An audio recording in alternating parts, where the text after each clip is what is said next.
Well, hello everyone, and welcome to today's discussion on long-term value and ESG in real estate.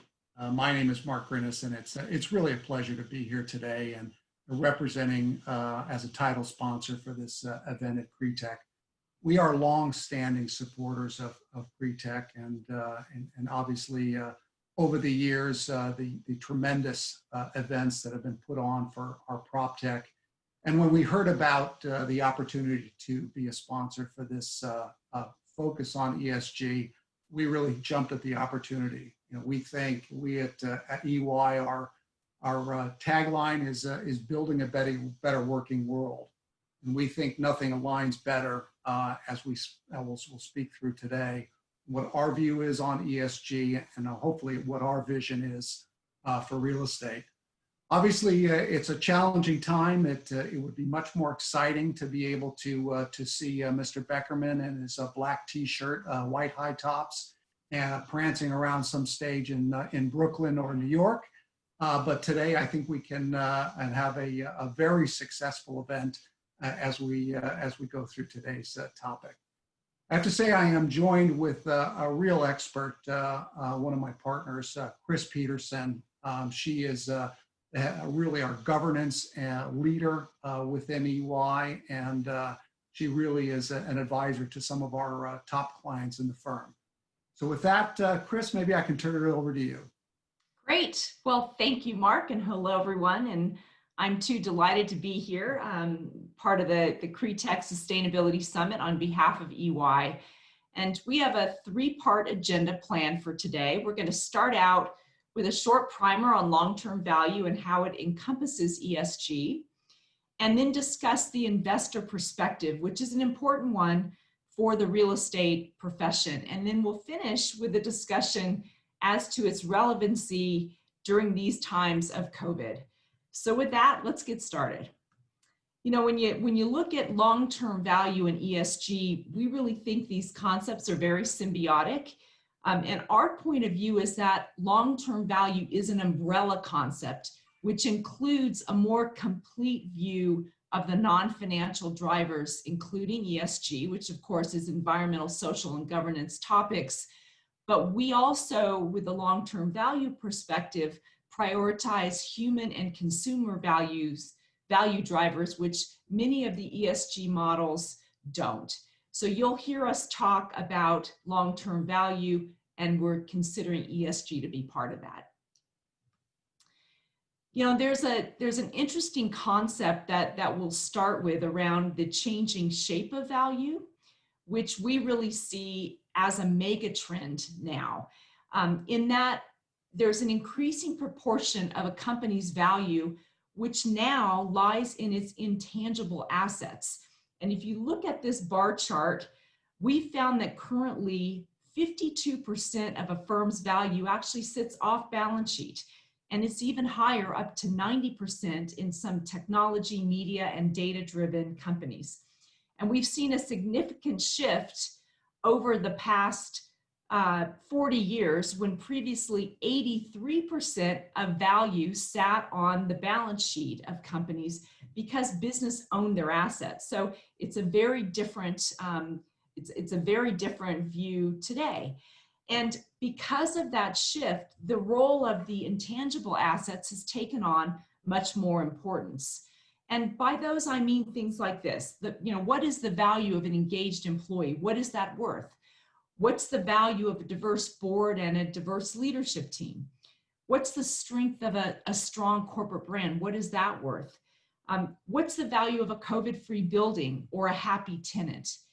As such, our long-term value efforts have been to help companies articulate and quantify these non-financial drivers. And that's what we're going to be spending time on today, looking at the importance of these and also bringing the concepts to life. Because if companies don't put the messaging right around what these long-term value assets are worth, then what we're seeing is the street will do it itself, or to a company's detriment, not take into account the non-financial value drivers and lead to a lower market cap than the company deserves. So wanted to start with that primer, if you will, on long-term value. We're also seeing broad business press on the power of ESG and long-term value as well. So let me highlight 4 things there on the next chart for us. First, the Economic Forum's International Business Council is working to standardize a set of metrics that companies should report in order to demonstrate the progress against United Nations Sustainable Development Goals, which of course are a beacon for ESG. The WEF believes that the large number of ESG frameworks and rating agencies is confusing, so they wanted to overlay their own set of core metrics as a new standard, and that work progresses as we speak. Second, Larry Fink, the CEO of BlackRock, is perhaps the godfather of long-term value. He helped drive the importance of long-term value creation with BlackRock's now famous annual letters to the CEOs of their portfolio companies, asking those CEOs to define their purpose and their framework for long-term value creation. And this, of course, spurred other investors with similar mandates. So we've seen the State Streets, the Vanguards, and the like take on a similar responsibility around projecting long-term value in their portfolio companies. The Business Roundtable, of course, made long-term value a household name last year as 182 companies signed up to change the definition of a corporation from one focused solely on financial shareholders since the Milton Friedman days, right, to one that should be equally focused on all of its stakeholders. And then finally, EPIC, the Embankment Project for Inclusive Capitalism, which is how EY got into this game. And that group of companies worked to define long-term value metrics as agreed by 31 companies, including asset creators or companies that make things, and that included J&J, Unilever, Aetna, Pepsi, BASF, and others. Asset managers, so those companies that analyze long-term value, and these we've mentioned, the State Streets, BlackRocks, Vanguards. And finally, we also included asset owners, which are those companies that have monies to play, so the pension funds and insurance companies. And the idea is if you could get all of these groups measuring and discussing long-term value in the same way, then we could indeed advance the cause of long-term value. So let's dig into that EPIC work, and I'll show you a little bit more detail of what the outcome was. So EPIC brought these 31 companies together across an 18-month period with global working groups to define both long-term value framework and also a set of agreed metrics. And the EPIC framework elevates the role of the stakeholder and helps a company decide which are the right long-term value metrics for them based on their strategy, the context of the business, and their business purpose. And so for real estate companies, typical stakeholders would be investors, supply chain vendors and builders, property management teams, occupants, tenants, and employees. Each of those stakeholders would have their own set of outcome requirements. For example, a real estate investor would have very different needs than a tenant. And if we can think about the stakeholder needs first, then determining the right ways to measure them is possible. The EPIC work also defined 4 pillars of long-term value, and here they are. In broad categories, in addition to financial value, which is still, of course, very, very critical, we have pillars of human value, consumer value, and societal value that are equally important. So we'll double click one more time and get underneath the covers of those non-financial value drivers. And so that's what you see here. The human capital deployment value was very much focused on metrics for things like engagement and well-being scores of employees, attraction, recruitment, turnover, workforce composition and diversity, workforce cost, human capital deployment being the biggest driver of human value. Also important though was organization culture. So how do you measure things like openness, ethics, and integrity, and the tone from the top. And finally, employee health. So, what's the value of that healthy employee? How do you consider physical plus mental health and well-being type of issues and measure that? And also employee inclusion. So human value and that metric set is what came out of EPIC. The second area of focus was consumer value. And again, some areas that the working groups deemed most critical for long-term value measurement included first consumer trust. So things like net promoter score, also net trust scores. Consumer health, number of people with improved quality health using a company's products and services versus reduced health. Innovation became the leading topic around the working groups of something different to consider when thinking about consumer value. And so innovation is all around how do you measure the ingenuity of the company by looking at things like metrics across the new product development cycle and also product vitality indexes, which are the percentages of new products annually in the product portfolio. The societal value drivers were very much focused on the United Nations sustainability goals, similar to the WEF's focus right now. And looking at things like zero hunger, good health of the world population, clean water, decent working conditions, sustainable cities and communities, climate action is there. And then finally, corporate governance also was considered one of the main players and drivers of value. So what are the right metrics for ascertaining the board and leadership teams? Do they have the right skills? Do they have the right diversity of thought, demographics, and background to be high performing? So these were the measurement areas that came out of the EPIC work. And Mark, why don't you give us a little bit of perspective of how these concepts are being used right now by real estate companies thinking about their own measurement set?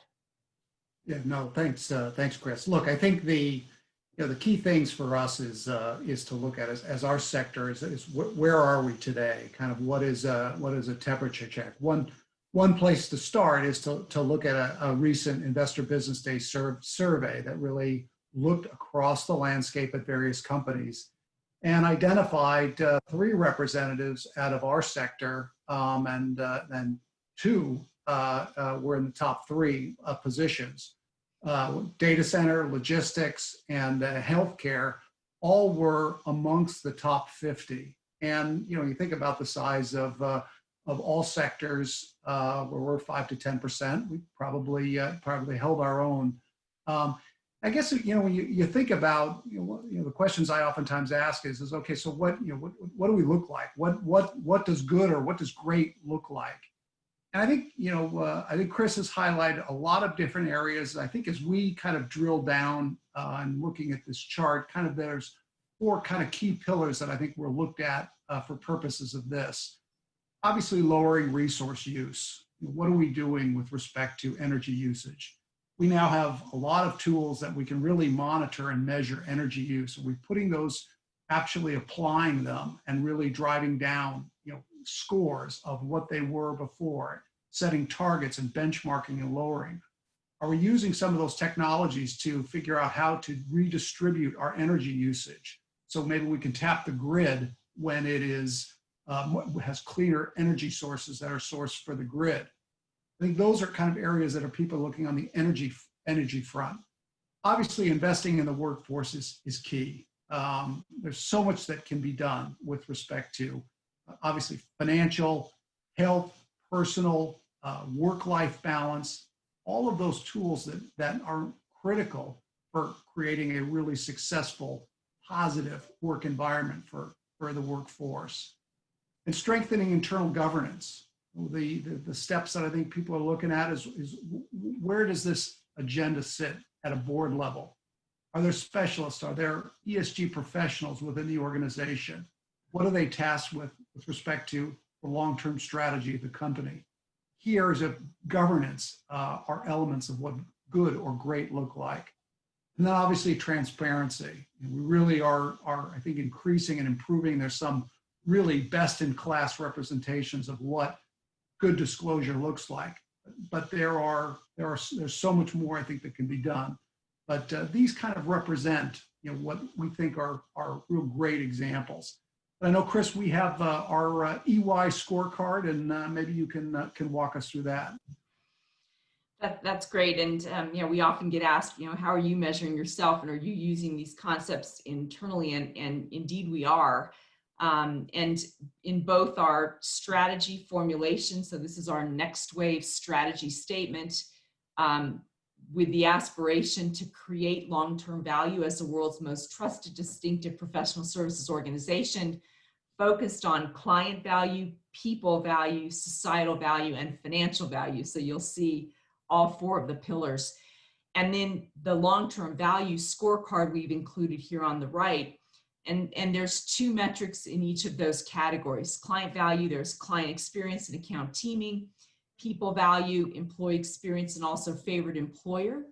Societal value, trust in the financial markets, and also lives impacted, which is a great example of shifting a metric from an input measure, which is how we used to measure our progress for society, which was based on the number of EYers that were volunteering in their communities, or the amount of money we donated to charity. Those were input measurements. Now shifting to a long-term value output metric, we're focusing instead on impacting 250 million lives, million people with our good works. So that's the power of long-term value. It really changes your perspective.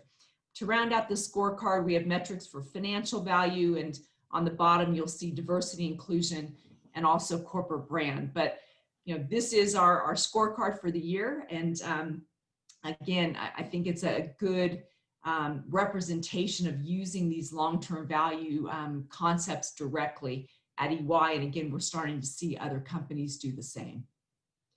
All right, so let's now shift into the second topic of the session here, and that's to focus on the investor perspective, and specifically why the street is caring about this topic of long-term value.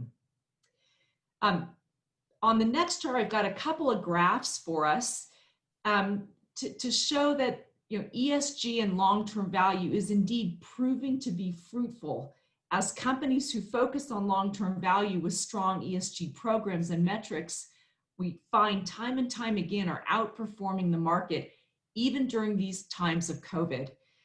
Over the past 3 years, 80% of ESG and ethical funds have outperformed during the bull market, and these funds are proving to be resilient, if not more so than traditional equity and debt funds in these unprecedented times. Social governance factors matter in the time of crisis, and research by Morningstar on the left chart shows that sustainable funds in the US exceeded the broader S&P 500 by 1%, while those outside the US outperformed by 2% on average during the first quarter of 2020, when of course COVID was in full swing. And then the chart on the right, Schroeder's research has found the same thing for ESG rated stocks in terms of better performance during this time frame. So let's get underneath this topic a little bit, in this concept of what is driving goodness and market lift around ESG and long-term value focus funds and stocks. And again, if we look at this linkage between the non-financial softer elements of long-term value on the left of this busy chart, those value drivers of consumer, human, and societal value that we've been discussing actually bridge over directly to the bottom line financial value they drive on the right of this chart. Because as we just saw, the street is indeed making that linkage. We've defined financial value here as shareholder value, and we see shareholder value measured in different ways. Some companies use enterprise value add, others total shareholder return, others return on invested capital, which we know is a key driver of long-term value here in the real estate industry.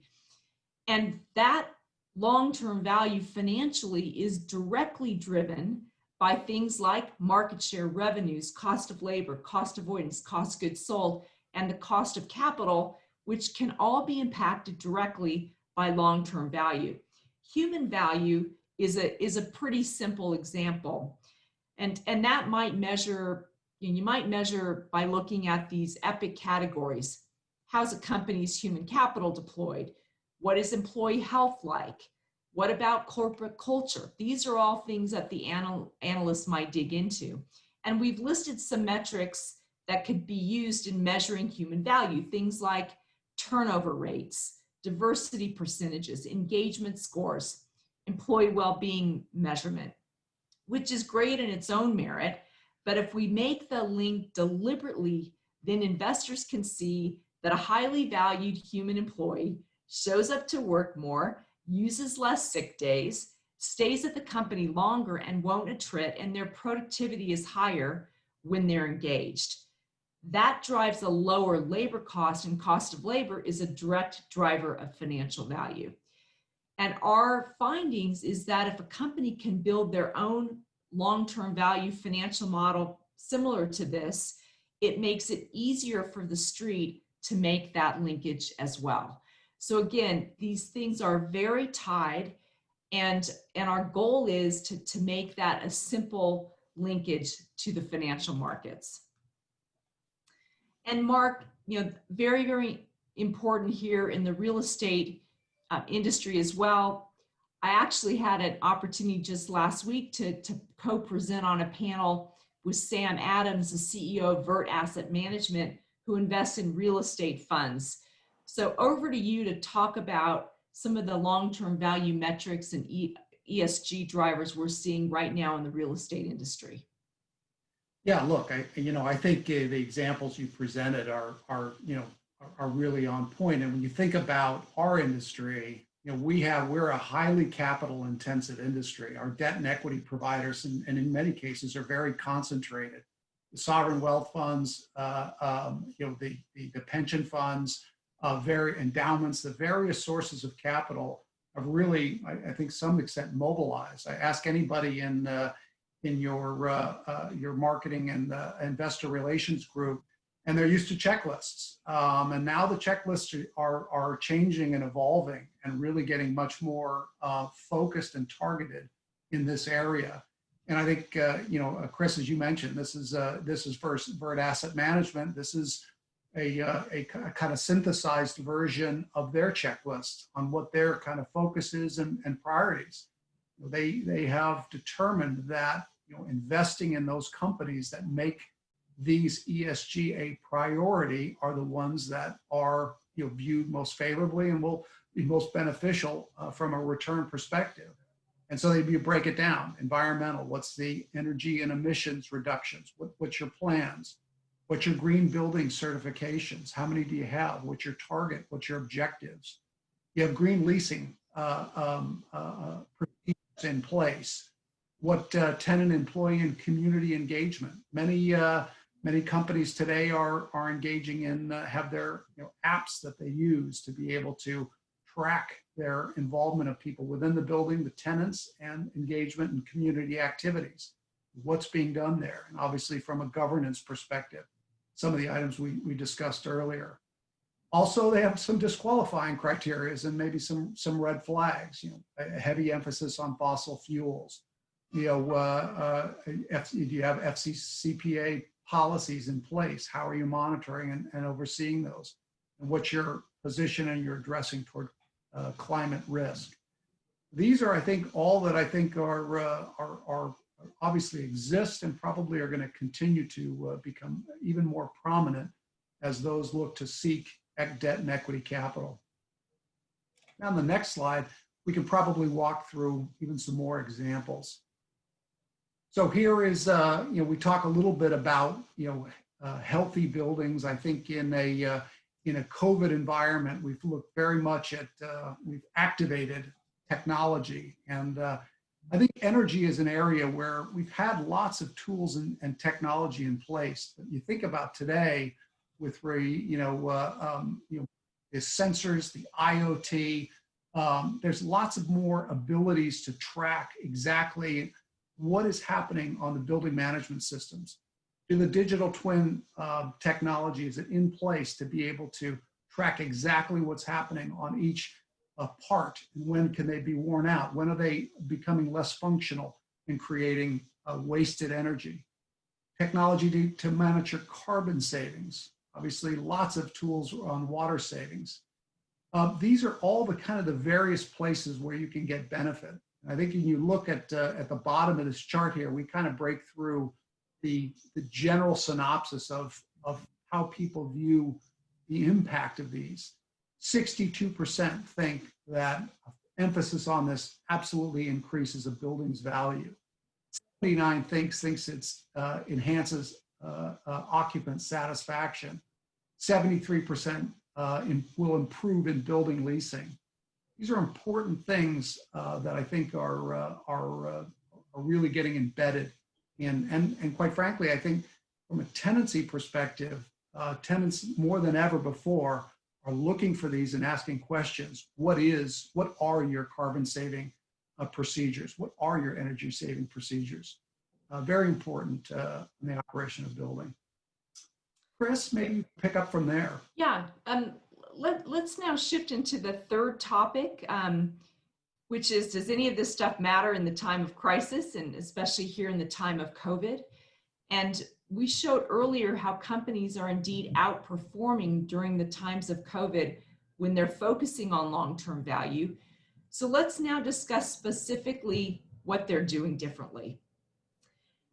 There's an ongoing study from a company called Just Capital that's been tracking the tactics companies are taking during the times of COVID.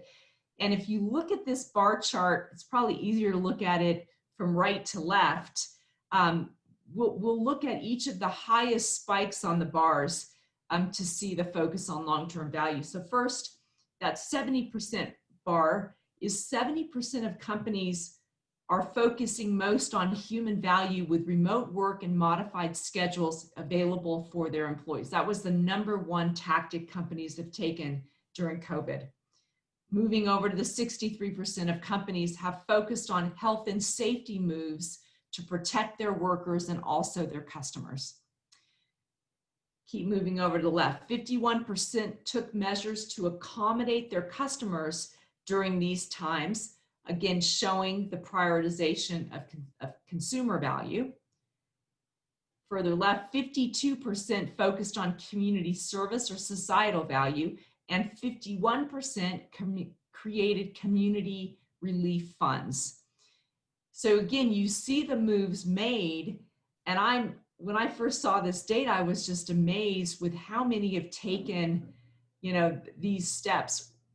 There's also a bar chart in there on the number of furloughs versus firing, right? And again, think about our last financial crisis. There would have been almost no furloughs. That's a fairly new thing. So to try to save the employee by looking at different ways to make it more humane for them, furlough, keep paying benefits, etc., with a big nod to long-term value, especially at the human level. And on the right of this chart, State Street has found that corporate responses such as these that prioritize employees and took a multi-stakeholder response experienced higher institutional money flows and less negative returns. So I'm really excited with the direct link we're seeing not only in the activity companies are taking, but how the street and the investor community has rewarded companies for those good acts. We've got a bit of detail that we'll just show you some examples on the next chart, looking at what some of those non-financial moves were and what companies have done during these COVID times. So human value, we've seen companies paying sick time, even to contract workers, and we saw that of companies like Google, who in the past hadn't really provided the same level of benefits to their contract workers. Lyft as well, protecting workers by not taking on more drivers during these times. Many companies quickly transition their workforce to remote work from home status, which is, of course, a paradigm that may not change. And of course, this impacts all of you in the real estate market broadly. And many, as I mentioned, are protecting pay with furloughs instead of firings, and also taking monies from the top of the house and bringing that down to the lower levels in the organization. So a real focus on human value. Consumer value, we've seen companies protecting their most vulnerable customers with things like senior shopping hours. Many companies have provided moratoriums on disconnects and cancels, like utilities, insurance companies, and vehicle leasing companies. And then on the societal value pillar, we've seen companies providing products they make to fight the virus. So the Unilevers, P&G, Roche is out there providing chemicals and hand sanitizer. Other companies turned into hand sanitizer makers, distilleries and breweries. We've seen changing their production lines to that capacity, the auto companies as well.